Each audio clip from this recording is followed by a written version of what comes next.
आज ही Doubtnut app download करें। Doubtnut पर होगा अब आपके सभी मैथ्स, केमिस्ट्री, फिजिक्स और बायोलॉजी डाउट्स का सफाया। बस अपने क्वेश्चन की फोटो खींचो, उसे क्रॉप करो और तुरंत वीडियो सोल्यूशन पाओ। Download now. In this question we have given state and proof law of conservation of angular momentum। हमें क्या बताना है, प्रूव करना है law of conservation of angular momentum। तो इसको समझने से पहले हम एक डायग्राम बनाएंगे, फिर उसको समझेंगे एंगुलर मोमेंटम क्या होता है, फिर उसके कंजर्वेशन के बारे में हम समझेंगे। तो यहाँ पे हमने एक डायग्राम बना लिया। इस डायग्राम में क्या देख पा रहे हैं, हमारे पास एक रॉड है, ठीक। और हम यहाँ पे मान सकते हैं कि रॉड का जो मास है वो कितना है, हमारे पास m। हमने माना कि रॉड का जो मास है कितना है, m है। अब यहाँ पे समझने वाली बात क्या है कि जो ये रॉड है उसका जो हमारे पास एक एंड है उसको हमने फिक्स रखा है। जो पॉइंट वो हमारा क्या है, हिंज्ड है, मतलब वो फिक्स है, रोटेट नहीं कर सकता। जो दूसरा एंड है रॉड का हमारा, उसको हम कह सकते हैं कि हमारा फ्री है रोटेट करने के लिए, ठीक। तो यहाँ से हमने कहा कि जो दूसरा एंड है वो हमारा v वेलोसिटी से ऊपर की तरफ जा रहा है। तो यहाँ से क्या होगा, रॉड का मोशन कैसा होगा, कुछ मोमेंट बाद देखेंगे रॉड हमारा यहाँ पहुंच जाएगा, लेकिन जो पॉइंट ओ है वो हमेशा क्या रहेगा, फिक्स रहेगा। जो दूसरा एंड है रॉड का वही हमारा ऊपर की तरफ गया होगा। तो यहाँ से देख पा रहे हैं रॉड हमारा मोशन करते हुए यहाँ से यहाँ चला गया। तो किस टाइप का मोशन है, ये हमारा क्या है, रोटेशन मोशन है। पॉइंट ओ हमारा क्या है, फिक्स है, और हमारा देख पा रहे हैं रॉड रोटेट कर रही है। तो यहाँ से रोटेशनल टाइप का मोशन है। इस वजह से हम क्या निकालेंगे, एंगुलर मोमेंटम। चूंकि यहाँ पे हम देख पा रहे हैं बार बार हमारा एंगल चेंज हो रहा है, इस वजह से हम किसकी बात करेंगे, एंगुलर मोमेंटम की बात करेंगे। अब यहाँ से हम कहें कि जो हमारे पास पॉइंट हो तो हमारा फिक्स है, दूसरा v वेलोसिटी से ऊपर की तरफ जा रहा है। तो अगर इसका आप मोमेंटम निकालेंगे, लीनियर मोमेंटम, तो p इज इक्वल्स टू क्या हो जाएगा, p इज इक्वल्स टू हमारे पास क्या होगा, m इंटू वी। तो जिधर हमारा v की डायरेक्शन होता है उधर ही हमारा क्या होता है, लीनियर मोमेंटम का भी डायरेक्शन होता है।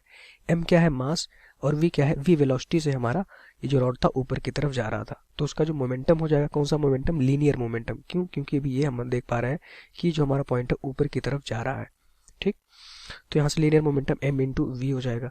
अगर हम बात करें एंगुलर मोमेंटम की, तो चूंकि पॉइंट ओ के अबाउट हम एंगुलर मोमेंटम लिखेंगे, इसी पॉइंट ओ के अबाउट हमारा बॉडी रोटेट कर रही है, तो पॉइंट ओ के अबाउट एंगुलर मोमेंटम किससे, एंगुलर मोमेंटम को लिखते हैं एल से। तो एल इज इक्वल्स टू क्या हो जाएगा हमारे पास, आर क्रॉस पी। आर क्या होगा, जिस पॉइंट के अबाउट ऑफ एंगुलर मोमेंटम लिखाते हैं उस पॉइंट से जो हमारे पास वेलोसिटी है या जो हमारे पास लीनियर मोमेंटम है उसकी बीच की परपेंडिकुलर डिस्टेंस, ठीक।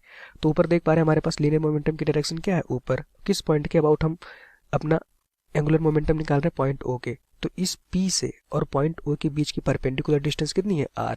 तो एंगुलर मोमेंटम हमारे पास जो वेक्टर फॉर्म होता है L इक्वल्स टू होता है R क्रॉस P, ठीक। अगर ये हमारे पास क्रॉस का प्रोडक्ट हटाएंगे तो यहाँ से हो जाएगा L equals to R P, ठीक, साइन थीटा, ठीक। थीटा क्या होगा हमारे पास, R और P के बीच का कोण, एंगल। तो यहाँ से अगर हम देख सकते हैं P की वैल्यू कितनी हो जाएगी, m into v. Value put कर दीजिए तो यहाँ से देखेंगे एंगुलर मोमेंटम L इक्वल्स हो जाएगा हमारे पास R। P की जगह पे लिख सकते हैं m into v into sine theta की जगह पे क्या हो जाएगा, 90 डिग्री। थीटा क्या होता है हमारे पास, R और लीनियर मोमेंटम के बीच का एंगल होता है, ठीक। तो यहाँ से देखेंगे साइन 90 डिग्री हो जाएगा। साइन 90 की वैल्यू कितनी होती है, 1। तो यहाँ से देखेंगे एंगुलर मोमेंटम, यहाँ से कंफ्यूज ना होइएगा, L क्या है एंगुलर मोमेंटम, P क्या है लीनियर मोमेंटम। तो यहाँ से देखेंगे angular momentum L equals to हो जाएगा हमारे पास R m इंटू वी। तो यहाँ से हमारे पास ये क्या हो जाएगा, एंगुलर मोमेंटम, ठीक। अब यहाँ से अगर हम v की वैल्यू देखें, चूंकि हमारा डॉट जो है पॉइंट o के अबाउट क्या हो रहा है, रोटेट हो रहा है, तो हम कहें कि लेट से इसकी जो एंगुलर वेलोसिटी हो क्या है, ओमेगा। रॉड हमारा पॉइंट o के अबाउट ओमेगा एंगुलर वेलोसिटी से रोटेट कर रही है। तो v की जगह पे क्या हो जाएगा हमारे पास, r इंटू ओमेगा।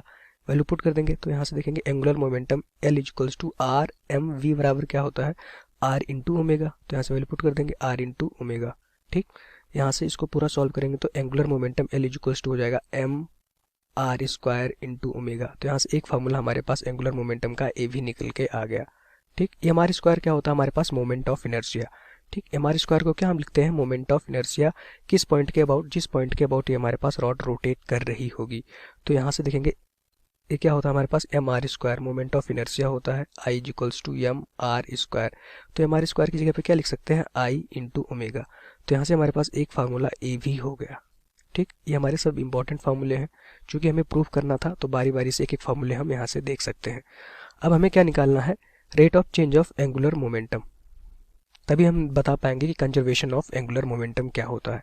तो यहाँ से हम निकालेंगे rate of change of angular momentum. चूंकि हमारे पास जो आई है वो तो हमारा कांस्टेंट है, तो अगर हम rate of change of angular momentum निकालें D L upon D T, तो यहाँ से क्या हो जाएगा, I into omega D omega upon D T. अच्छा, D omega upon D T क्या है? Rate of change of angular velocity, किस वेलोसिटी से, किस एंगुलर वेलोसिटी से हमारा रोटेट कर रही है उसका चेंज।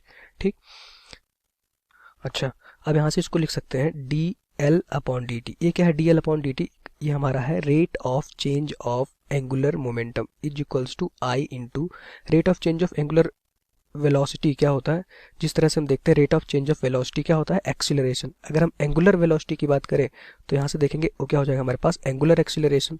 तो इसको किससे लिखते हैं? अल्फा इज इक्वल्स टू क्या होता है? D omega upon D t. ये क्या है? Rate of change of angular velocity. ठीक, तो यहाँ से D omega upon D T की जगह पे हम क्या लिख सकते हैं? अल्फा। तो एक फार्मूला हमारा आ गया, rate of change of angular momentum is equals to I into alpha. Alpha क्या हमारे पास? एंगुलर एक्सीलरेशन, आई क्या हमारे पास? Moment of inertia. ठीक, एक फार्मूला हमारे पास ये आ गया, बहुत ही इंपॉर्टेंट फार्मूला है। अगर हम कहें अब I alpha is equals to क्या होता है? Torque, external torque. कोई बॉडी पे अगर टॉर्क होगा तो टाउ बराबर क्या होता है हमारे पास? आई इंटू अल्फा। ठीक, टाउ क्या होता है हमारे पास? टॉर्क। तो इसको हम लिख सकते हैं, एक फॉर्मूला हमारे पास यहाँ आ जाएगा, rate of change of angular momentum d L upon D t is equals to क्या हो जाएगा हमारे पास? टाउ। इसको हम लिख सकते हैं एक्सटर्नल टॉर्क। ठीक, एक फार्मूला हमारे पास ये आ गया। अब इसी फार्मूले से हम बताएंगे कि क्या होता है हमारे पास कंजर्वेशन ऑफ एंगुलर मोमेंटम। ठीक, अगर हम कहें किसी भी कंडीशन में इफ टाउ एक्सटर्नल, मतलब कि जो हमारे पास कोई बॉडी है उस पर जो हमारे पास एक्सटर्नल टॉर्क है अगर जीरो हो जाए, मतलब कि वहाँ पे कोई भी टॉर्क नहीं है, तो यहाँ से देख सकते हैं इस फॉर्मूले में D L upon D T, if अगर हमारे पास एक्सटर्नल टॉर्क जीरो हो जाएगा तो यहाँ से क्या बन के आएगा? D L upon D t is equals to zero. तो यहाँ से देख सकते हैं कि d l is equals to क्या हो जाएगा हमारे पास? जीरो। डी एल क्या है? Change in angular momentum. अगर इसको लिखें तो क्या है हमारे पास? चेंज इन एंगुलर, इसको लिख सकते हैं angular A N G momentum. ठीक, अगर ये हमारा चेंज हो गया और उसकी वैल्यू कितनी आ गई? जीरो, इसका मतलब क्या है कि यहाँ से हमारे पास जो यल होगा वो हमारा क्या हो जाएगा? कांस्टेंट।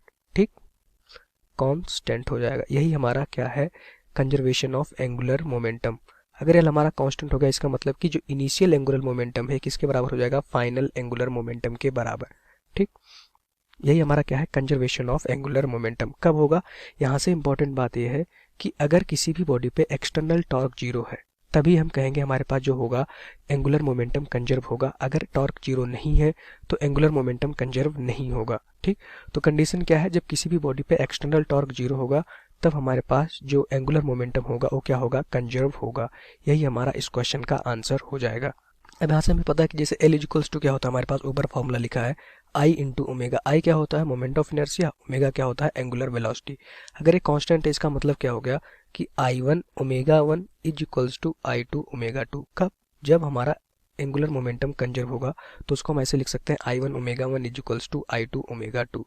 ये हमारा इस क्वेश्चन का आंसर हो जाएगा। Thank you. क्लास 6 से 12 से लेके नीट, IIT, जेईई मेंस और एडवांस के लेवल तक 10 मिलियन से ज़्यादा स्टूडेंट्स का भरोसा। आज ही डाउनलोड करें डाउटनेट ऐप या व्हाट्सएप कीजिए अपने डाउट्स 8400 400 400 पर।